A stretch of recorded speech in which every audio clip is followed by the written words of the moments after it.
The family of a 2-year-old boy who was attacked by a dog has lost their home on the Bloodvein First Nation to arson, and 2 young girls are facing charges. The fire was set while the Johnson family was in Winnipeg for their son Jason's medical treatment. The family had been staying in a hotel near the Health Sciences Center so they could be close to Jason while he was recovering from bites inflicted by a neighbor's dog. 2 girls from the reserve, aged 12 and 14, face arson charges. The province is taking $1 million it seized from criminals through the Property Forfeiture Act and giving it back to law enforcement and victim support. The province is funding 5 more officers and providing the RCMP's Winnipeg division with nearly $162,000 in grants. The money will go towards tools like 6 electronic signs warning drivers about road hazards, 50 kits for traffic service officers, and 16 combat helmets. This announcement is all about taking money out of the hands of the bad guys and putting it in the hands of the good guys to protect families and communities. The province is also giving $150,000 to community agencies to provide supports and programs to victims of crime and their families, like covering travel costs of families of homicide victims who have to come to court. The government has seized more than $5 million in assets since the Criminal Property Forfeiture Act became law in 2010. Manitoba Native leaders are riding across the prairies to raise awareness of issues facing Aboriginal people. Assembly of Manitoba Chiefs Grand Chief Derek Nepanak kicked off the Treaty Freedom Caravan Ride from Lower Fort Garry, close to where the original Treaty 1 was signed. Participants say a lot of people don't understand the original intent of the treaties, which was to have Aboriginals share the prosperity of the land with settlers.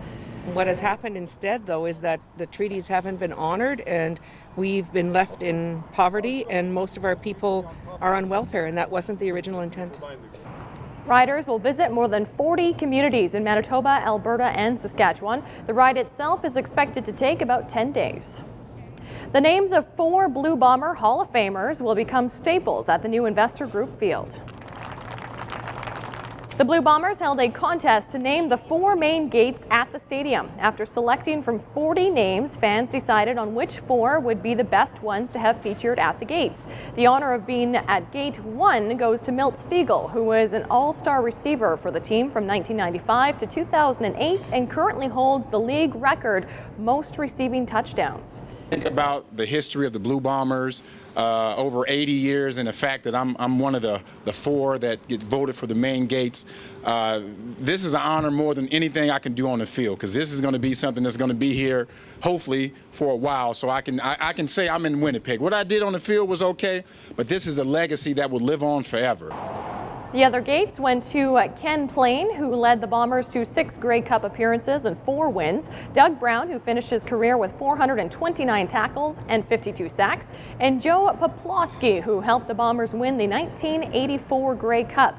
The team will also feature Bomber alumni on 8 smaller gates and 16 directional signs. The team will unveil those on opening day. You're invited to the St. Vital Library's 50th birthday bash today.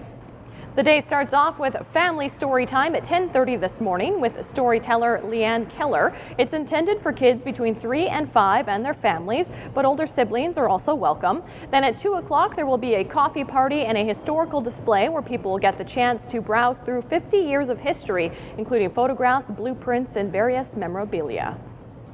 And that's the first look at what's making news at 6 o'clock. More local news at 6:30. Now we'll check in with Jenna.